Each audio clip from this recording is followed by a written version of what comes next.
Assalamualaikum warahmatullahi wabarakatuh. Waalaikumsalam warahmatullahi Kembali lagi wabarakatuh. dengan saya di podcast SMP Al Furqan, Be Different, Be The Best. Kali ini kita kedatangan tamu istimewa, yang mana beliau adalah salah satu dari guru SMP Al Furqan. Mari kita perkenalan dengan beliau. Boleh perkenalan diri? Assalamualaikum warahmatullahi wabarakatuh. Waalaikumsalam.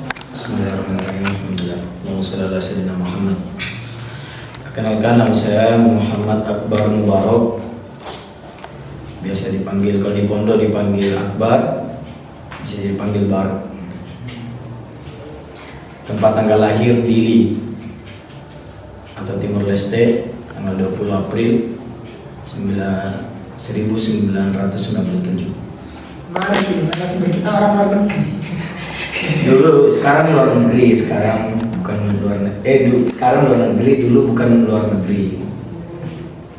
Ya, Bapak pada awal mula masuk MK itu gimana, Pak? Oh, jadi perjalanan masuk MK itu pertama itu saya tidak tertarik belajar Al-Quran atau menghafal ya. Saya malah tertarik itu di bidang silat.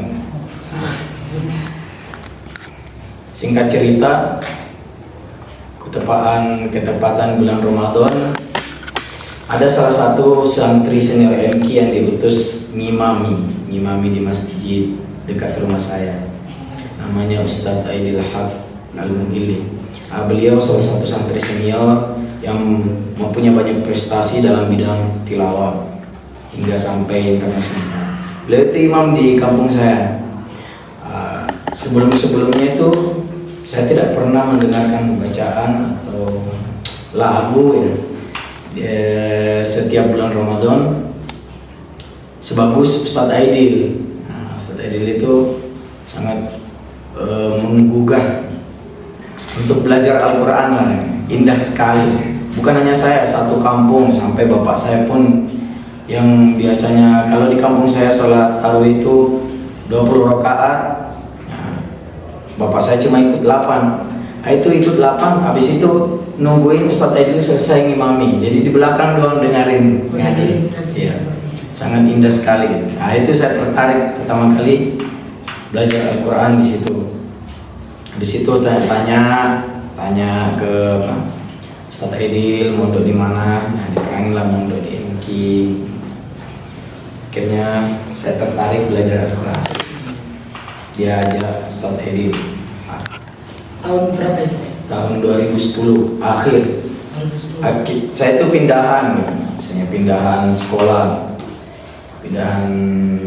pesantren, tapi pesantrennya itu notabene-nya itu gak Al-Quran kok, banyak ada silat terutama. Situ saya udah daftar silat. Jadi masuk sini aliyah. Masuk di sini MTS. MTS. Ya, pindahan MTS saja. Oh, iya.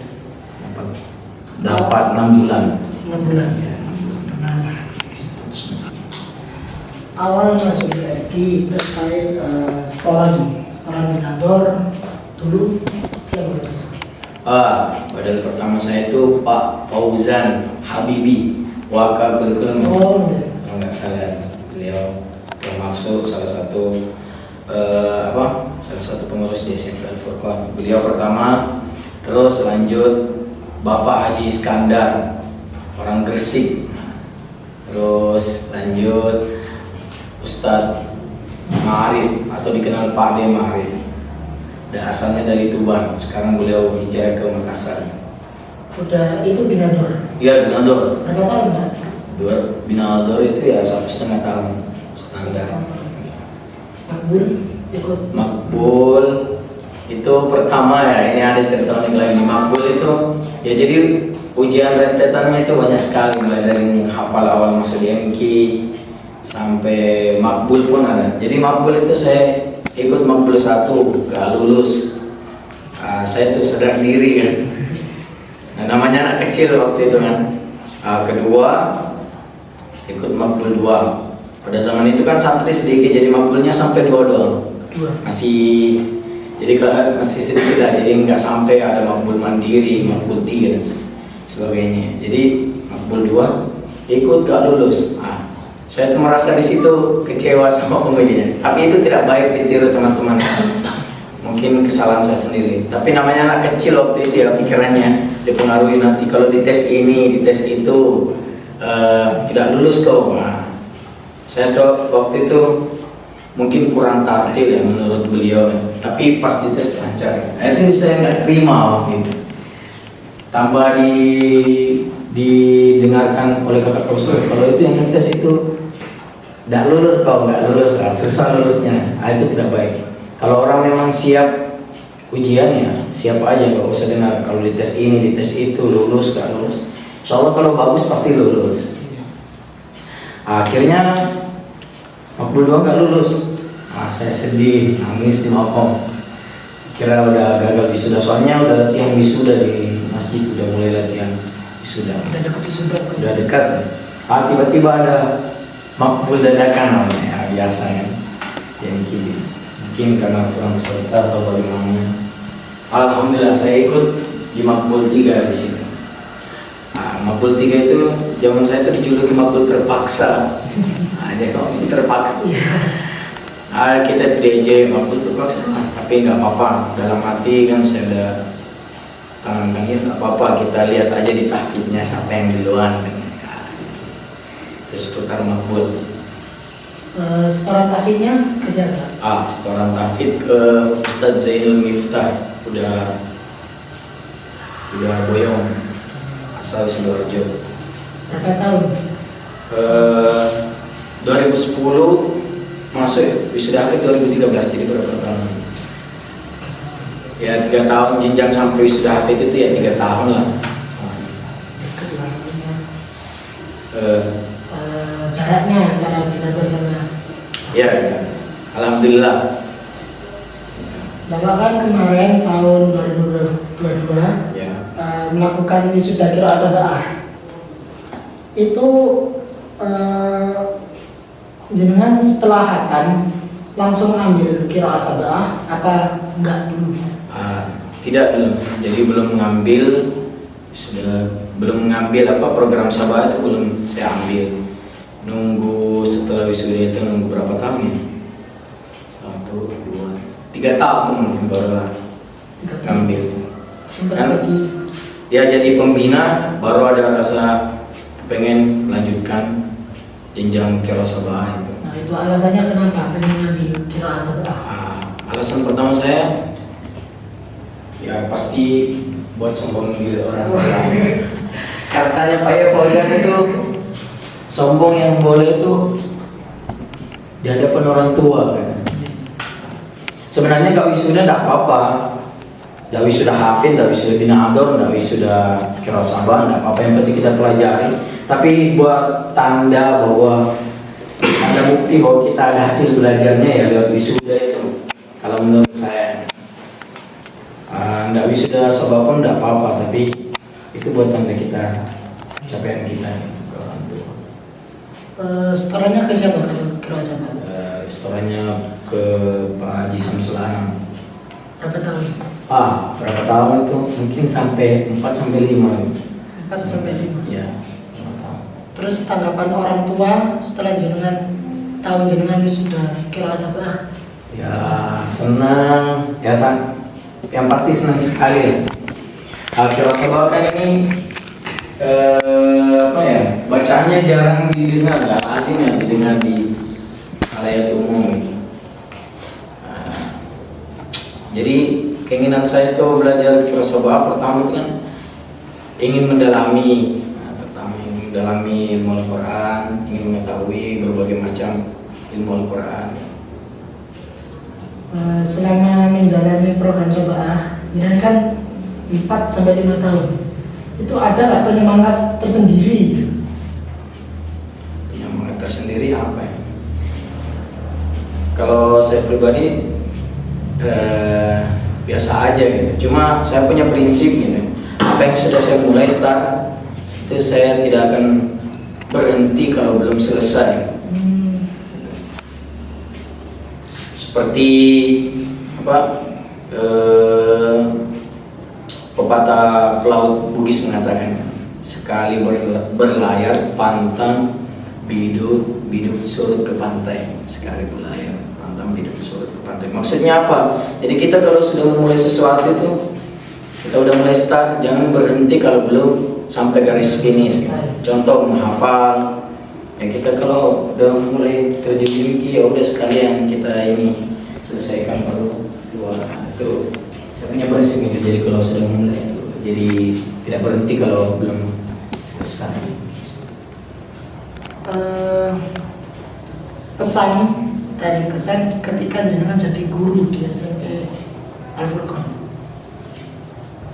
Pesan saya ya, buat teman-teman jangan banyak tidur di kelas ya, jangan banyak tidur, karena hargai guru lah. Bisa tidak bisa jangan ditinggal tidur. Apalagi bercerita, ngobrol sendiri jangan sampai ya teman-temannya, karena itu termasuk dalam adab belajar. Kesannya? Kalau kesan saya sih senang gitu belajar, terutama saya di Amannya juga ngajar terjemah, jadi belajar pegon, terjemahkan tafsir Jalalain, ngajarin teman-teman nulis pegon gitu di tafsir Jalalain. Saya juga belajar mengingat-ingat kembali, karena pelajaran pegon kan itu susah bagi saya dulu, karena kita masuk di MK, saya sebagai orang luar pulau yang belajar pegon itu sangat besar. Saya jujur mangkel kalau pelajaran. Karena kenapa saya belajarnya double, belajar nulis Arabnya, belajar pegonnya, belajar bahasa Jawanya, nah, gitu. Double. Nah, jadi sekarang mengulang lagi, belajar lagi. Kadang sebelum belajar minta disimain sama guru di rumah. Ya. Mungkin ada motivasi dari guru-guru jenengan atau ya kata-kata dari guru yang jenengan masih ingat. Kalau pada sobat saya tuh selalu bilang, nggak apa-apa, yang penting jangan berhenti. Sempat perjalanan proses mengejar wisuda sabah sampai selesai itu sempat mau putus asa, apalagi pas menikah ya. Menikah itu kan berkeluarga. Benar kata Pak Sofi, kalau orang berkeluarga itu orang yang sangat repot katanya. Tapi kata pada satu, jangan berhenti, teruskan sedikit demi sedikit, yang penting jangan berhenti gitu. Diteruskan. Nah itu aja sih. Selain itu motivasi saya orang tua gitu. Karena saya cuma pikiran saya tuh, misalnya kalau saya pribadi ada keinginan yang saya mau tunjukkan ke orang tua, selalu kebayang ketika ya orang tua nggak ada gitu. Nah, gitu. Jadi nanti saya termasuk anak yang menyesal ya. Kita udah mau tunjukkan prestasinya, apa hasil belajar kita, tapi orang tua sudah tidak ada. Nah, kalau saya orang tua saya ayah yang sudah tidak ada. Nah, itu pas perjalanan sudah hafid ya. Jadi kita sudah hafid, udah tasmi 20 juz kurang 5, ayah udah sakit. Sampai sini kepikiran. Aslinya udah disuruh boyong, dilarang lanjutkan di MK, tapi ayah saya sendiri udah balik aja nak, teruskan perjuangannya. Ya udah saya teruskan sampai sudah hafid pun ayah belum ke MK. Sampai meninggal pun ayah belum menginjak jauh belum. Nah itu saya takutkan gitu. Jadi apa yang saya mau mulai, saya mau tunjukkan ke orang tua. Nah itu aja sih motivasi saya buat orang tua gitu, kebanyakan orang tua. Dan pesan untuk para pemirsa, jangan ya seperti pepatah Bugis mengatakannya, sekali berlayar pantang biduk surut ke pantai. Maksudnya apa? Jangan berhenti kalau belum selesai. Jangan berhenti apa yang sudah sampai mulai. Istirahat boleh, misalnya pusing istirahat boleh, tapi jangan sampai berhenti, diteruskan sampai selesai. Mungkin itu aja. terima kasih Pak. Sudah. Ya, sambung. Beliau juga salah satu bagian di pondok tercinta kita, Madrasatul Quran. Udah lama Pak menjadi bagian ini? Sudah lama. mulai kelas 3 Alia udah diangkat badan, Nador, misi Fasola bantu-bantu nih tahfidz sampai sekarang alhamdulillah masih bisa mengabdi di Pondok MQ. Meskipun beliau sudah berkeluarga, tapi beliau masih tetap mengabdi di pondok tercinta kita. Oke, sampai Pak Aitron tadi waktunya, maaf mengganggu waktu jenengan. Oke, sama-sama. Saya sebagai host pamit undur diri. Wassalamualaikum warahmatullahi wabarakatuh.